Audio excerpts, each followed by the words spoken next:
Justin. Did you expect there to be some growing pains with the offense early in the season with still a lot of kind of new parts, new voices? It's always like that on offense. The defense is in front of the offense most of the time because of the complexity of the things we have to do. Not that defense isn't complex. But, yeah, growing pains a little bit, but I wouldn't just put it all on that. What would you put it on? This last game, I guess. Well, I think a lot of the stuff is just we have to play better, we have to coach better. And there's a lot of new guys in there. And they're getting their good feel and breaking bread for the first time. They got to get used to being out there. Justin? How would you assess offensive line play through the first 2 games? 2 different offensive lines. I thought we were really clean the first game. I thought we were not so clean the second game. But I thought the effort was fantastic. The new guys really were trying hard. They really played hard. They didn't always do everything right, but they really played hard. Ryan? How has it been for you calling plays from up in the booth and the perspective after so many years of being down on the field? Are there any advantages to being up there? Yeah, you don't get cold. Hopefully you don't get high either. But no, it's where I've called it on the ground. I've called it up in the booth. That doesn't really matter to me. But I think when you get a chance to see it from an overview, you don't have to trust anyone else's eyes. What you see is what you get, and you know where to go. Justin and Jason. What have you seen out of Kansas State on defense, and what challenges do they present? I didn't hear the last part of the question, but I can tell you right now they're a very, very good defensive football team. A lot of experience. You check there, a bunch of seniors, a bunch of juniors, a bunch of older guys that have played together in that system a long time. It's a good system, and they're really, really good at what they do. And have you ever coached or played at Kansas State before? Yeah, I used to coach. I was at Baylor. I was at Texas A&M. I've coached at Kansas State before. How's the atmosphere? It's loud, and we're practicing and expect it to be loud. It's extremely loud. Jason and Troy. With T-Mac, he's going to see every type of coverage there is, and some games will look like the first game, some will look like the second. How do you kind of keep him consistent in terms of, hey, it may not always go the way you want it to? Well, I think after the first 2 games, I think he's seen a gamut of coverages. And I think after the last game, they put a lot of different coverages on him. So I think we're going to grow from that. And from that growth, we'll see where we're at when we get into Kansas State. But it was good for him to see that many different types of coverages against him in the first 2 games. Troy and then Brian.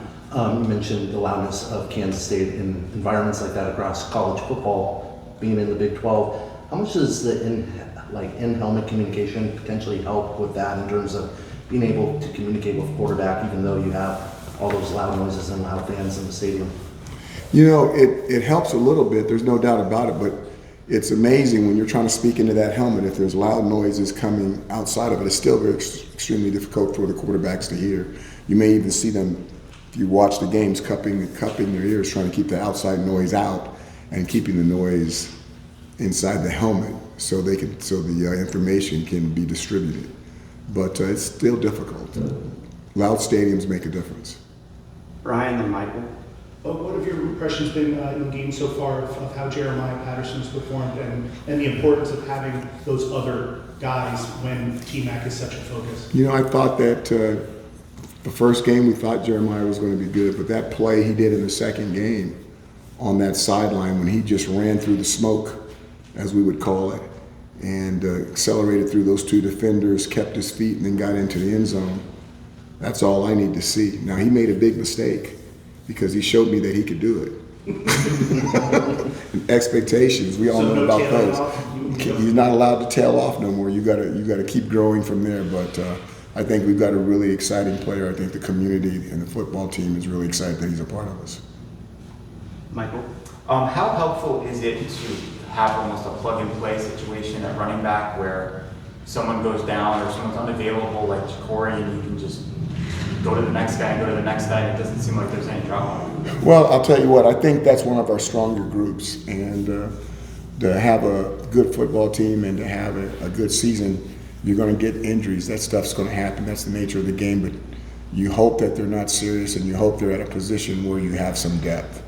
And Thank you. God willing, we do have a little depth at the tailback position, and I was really proud how those guys came in and performed.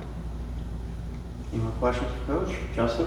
Just through the first two games with the different formations that your team has put out there, how do you think they're adjusting to your play calling and how you guys are operating?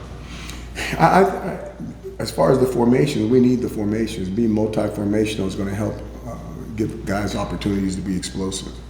And if you check I don't know where we are on the explosive meter compared to other football teams, but I would like to think that we're at least up there somewhere. So that's part of what we do. We mix formations and we do a lot of that stuff. And I think that's going to help our guys to put them in positions to make plays and score points. Michael?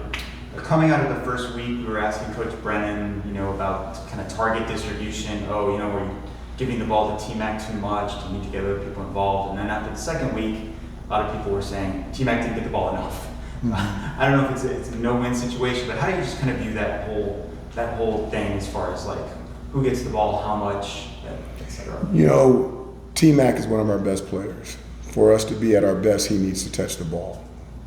We need to find ways to make sure he gets the ball. What that number is, I don't know what that number is.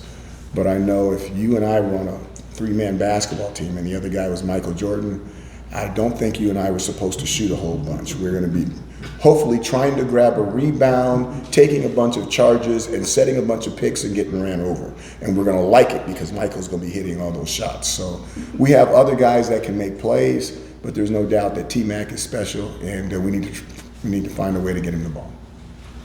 Justin?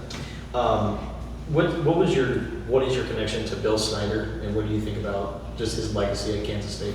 Really no connection to Coach Snider. I've watched him. I've been around, so I've watched him. I know what he's done there. I know what he's done for that program and how he put it on the map. And I believe he has a son that's in the business as well. I don't know if he has more than one, but I know at least one son in the business. And the Snider name in college football has always been strong and something that's always been respected. Jason?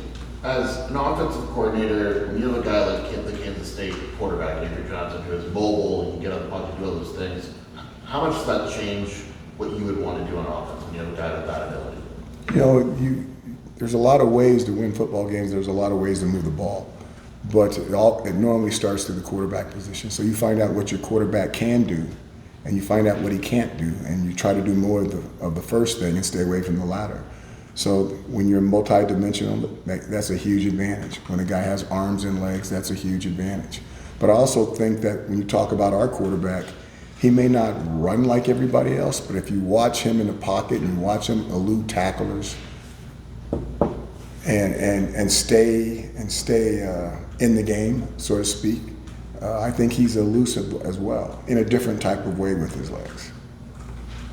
We have time for one more. Good? Go ahead. What does it mean for guys like Kendrick and Jeremiah to be slow into the program, yet 2 games into the season they're already making contributions? I think that's good. I think it says something about, obviously, the recruiting department. I think it says something about our culture here as well, because those two guys could win anywhere they wanted to go. They would be recruiting by everybody. But when they came here and met our players and met our team, met Coach B, and got a taste of what our Ohana is all about, our culture is all about, they wanted to be a part of it. And even more important than that, our players wanted them. If our players don't like somebody we bring in to recruit, it may not be a good situation for them, but they really enjoy Jeremiah and Ked, and we're glad they're a part of our family.